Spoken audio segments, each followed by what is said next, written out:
is entitled Ancient Mysteries of Egypt Given in an Initiation of 3 Degrees. Pay close attention, folks, for what you're going to hear now confirms much of what I have been revealing to you in the series on the Hour of the Time known as the Mystery Schools. Quoting from the book once again, under the authority of the Rose-Cross Order founded in America in 1858, prominent delegates of the order were gathered in the most remarkable conclave held during the last 5,000 years, the publication of whose records now opens to the world the connection of Egypt in her ages of true religion, power, and glory with the mystic seal of the United States, whose heraldic symbolism declaring the mighty destiny of America has until now only been known to a limited number. Not anymore. At Beverly Hall, in the beautiful Tohickon Valley, about 4 miles from the town of Quakertown, men and women of all ranks of life and from all parts of the world, high masons and members of the Eastern Star, physicians, teachers, authors, and members of all denominations, inclusive of the Hebrew, all these assembled at the call of the Grand Master of the Rose-Cross Order for the 68th Convocation. And that should silence the cockroaches who are now scurrying from the light, who say that they are not all one order. They are known as the Brotherhood, the Order, the Ancient Order of the Rose and Cross, the Fraternity of Freemasons, and, of course, those of you who have been listening know the rest. Reading again from the book, some years ago, R. Swinburne Clymer, author of The Philosophy of Fire, Ancient Mystic Oriental Masonry, The Rosicrucians, Their Teachings, Mysteries of Osiris, Soul Science and Immortality, and over 30 other works, bought a mountainous tract of land, and on this was built, quote, Beverly Hall, unquote, an assembly hall, press rooms, and libraries and chemical laboratory, which, surrounded by orchards, vineyards, and rose gardens, set in terraced lawns, presents with its collie kennels and poultry plants a splendid combination of the beautiful and the practical. To this has been added the mystic, for in a secluded and wooded tract of 50 acres of this land, an artificial lake was made from a mountain stream, a throne room erected, and other improvements made which would be needed for the initiation of neophytes in the Egyptian mysteries. The convocation was called to order on June 1st in the Assembly Hall, built over 5 years ago for that purpose, and the delivery of a series of lectures upon practical as well as mystical subjects began and continued until the close of the convocation. The delegates and teachers presented the lectures, which were followed by discussions upon the subjects of eugenics, scientific motherhood, code of ethics for the schools and home, spiritual Christianity, that's a joke, personal hygiene, diet and health, sin, authority and individuality, Jacob's ladder, initiation, reincarnation, soul development, the second coming of the Christ, and the mystic significance of the seal of the United States.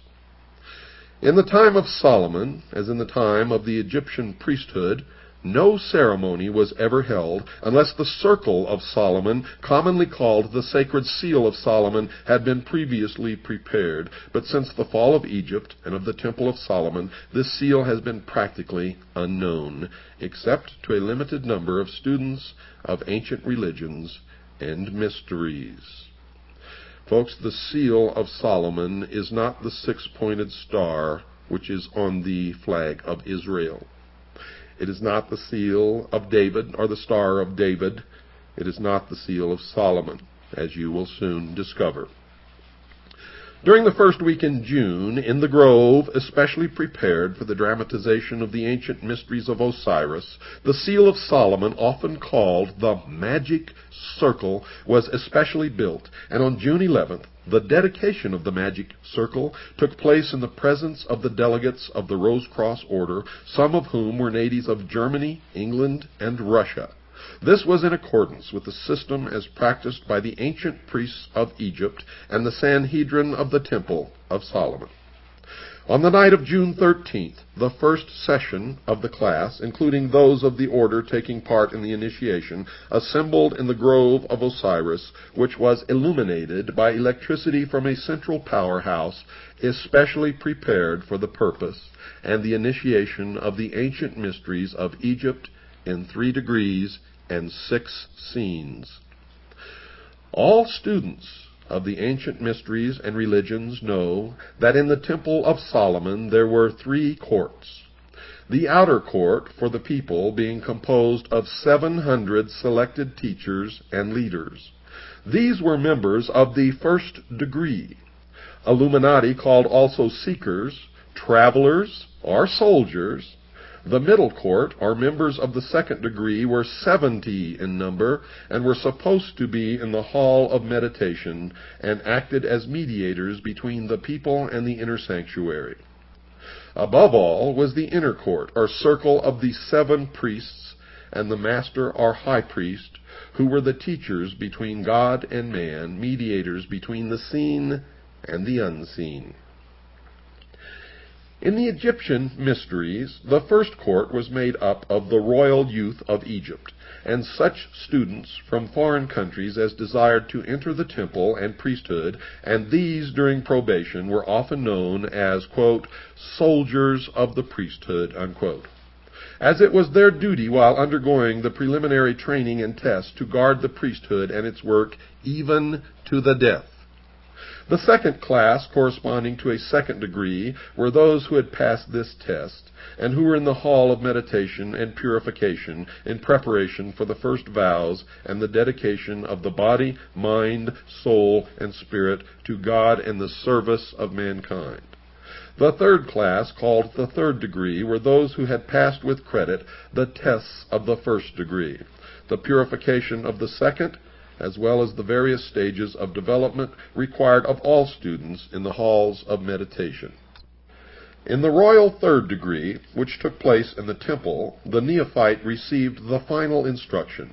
After this came the final test in the beautiful ceremony of the death of the old life, the giving up of the body and its temptations, and the raising of the slain Osiris, our spiritual body, by his faithful spouse Isis, the soul, with the final illumination. On the 15th of June, the first section of the representatives left Beverly Hall for their respective homes, and the second section began to arrive for the preparatory lectures, and on the 19th of June, the ceremonies were repeated so that all might witness the initiation and take part in it so as to become members.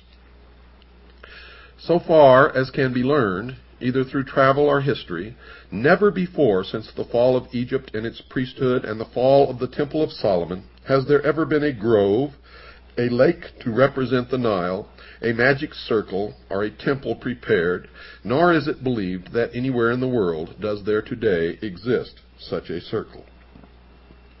Nearest to this, however, is Stonehenge of the Druids of Britain, to which their descendants travel each year at a certain time to greet the sun and renew their vows. This is the first time, therefore, in 5,000 years, that any order has attempted to build up this sacred emblem under the stately oak, so that people of modern civilization might witness the beauties of the life and religion of the ancient people, whose teachings of individual soul development made the glory of Egypt, the lost dreams of all Israel, the teachings of the Magi of Persia, all that was true in India, the splendid philosophy of Greece, the magnificence of the early Romans, the basis of pre-Christian Ireland's great schools, as well as the familiar Holy Grail legends of Britain, Celt, and Gaul. In this light of brotherhood of man and fatherhood of God was founded this great republic foretold by Virgil, upon whose seal is set the Egyptian pyramid, completed by the white stone of spiritual purification as the crown of the ages. It's time for our break, folks. Don't go away, for I'll be right back after this very